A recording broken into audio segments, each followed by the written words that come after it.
Good morning, children. Hope all are doing good and fine at home. Let's continue Unit 1 Supplementary Reader on Monday morning by Mark Twain. Let's recap. In the last class, we have seen about Tom, who was a mischievous boy and makes excuses to miss his school. So it was Monday morning. He was lying on his bed and thinking, what excuse shall he make to skip his school? So he examined himself thoroughly. At last he found two reasons. One was his sore toe and the other was his loose tooth. Then he remembered a doctor advising a patient to take rest for the sore toe.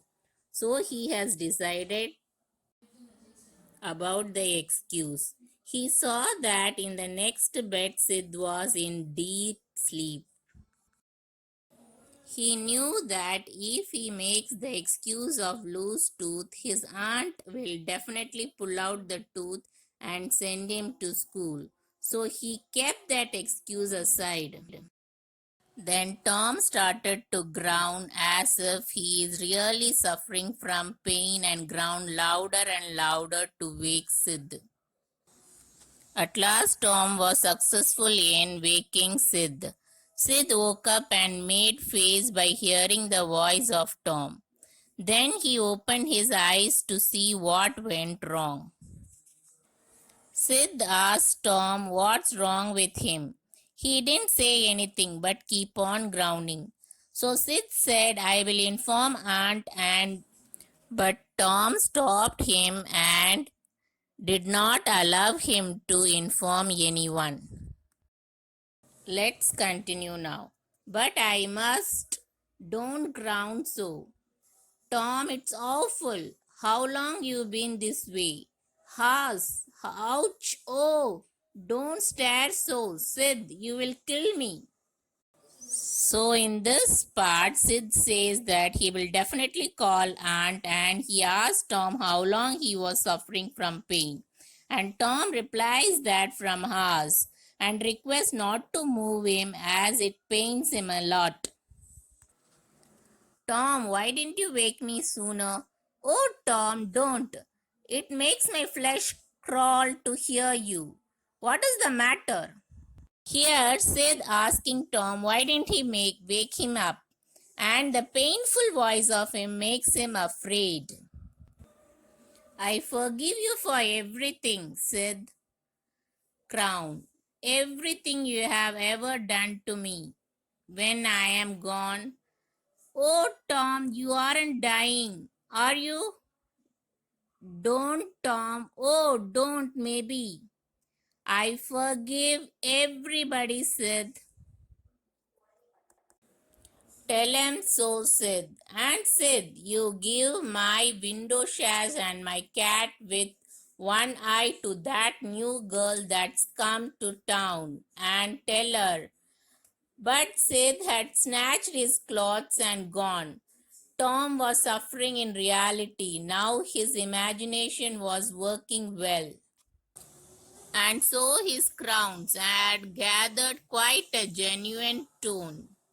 So here Tom is acting as if he is counting his last breath and tells him that whatever mischief he has done and they have done has been forgiven by him. and also adds that he is going to die, so he asks him to give the window shades and cat to the girl and continues to act. Sid calls his aunt for help. Sid flew downstairs and said, "Oh, Aunt Polly, come. Tom's dying. Yes, don't wait, come quick. Rubbish, I don't believe it." But she fled upstairs nevertheless, with Sid and Mary at her heels, and her face grew white too, and her lip trembled. When she reached the bedside, she said, "You, Tom, what is the matter with you?" "Oh, Auntie, What is the matter with you? What is the matter with you, child?" "Oh, Auntie, my sore toes dying." The old lady sank down into a chair and laughed a little, then cried a little, then did both together. This made her feel better, and she said, "Tom, what a turn you did give me. Now you shut up that nonsense and climb out of this." Here Aunt gets scared, and in she sits next to Tom and asks about the matter. He tells about the sore toe. She tells Tom that he gave her a shock for a while and orders him to climb out of bed, and nothing wrong with him on his toe. The ground stopped and the pain vanished from the toe. The boy felt a little foolish, and he said, "Aunt Polly, it seemed dying, and it hurt so I never minded my tooth at all." "Your tooth, indeed. What is the matter with your tooth?" "One of them is loose and it aches perfectly awful."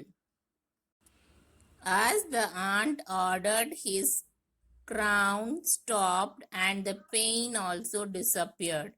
And then he tells the next excuse which he kept on hold.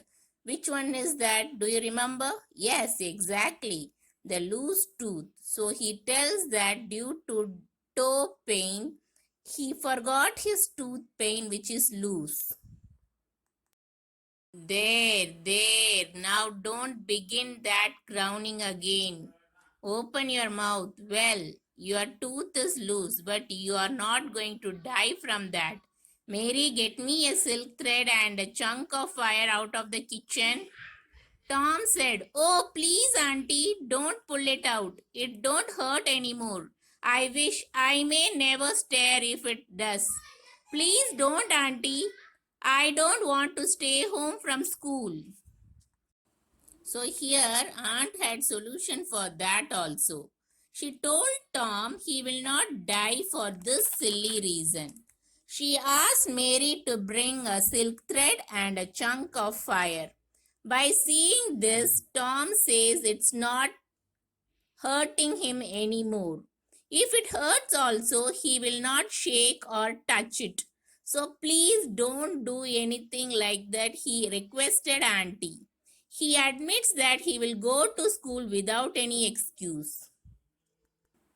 "Oh, you don't you? So all this row was because you thought you would get to stay home from school and go fishing. Tom, Tom, I love you so, and you seem to try every way you can to break my old heart with your mischief." By this time, the dental instruments were ready.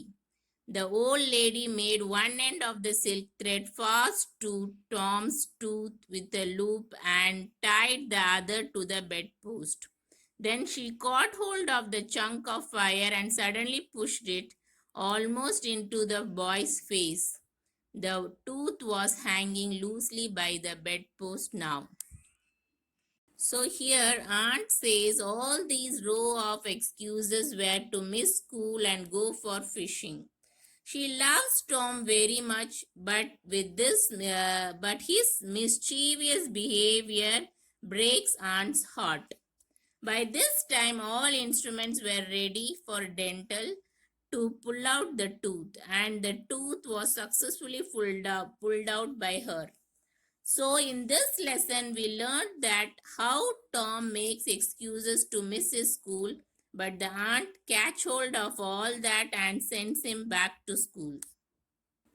Let us see the glossary now. Panting, breathing quickly, exertions, effort, aggravated, irritated, snort, a cry made to show unhappiness, anxiously, tensely, loop, curve. Thank you, children. Hope all have understood the story well. We will see the book exercise in the next class. Till then, take care and be safe at home. Thank you.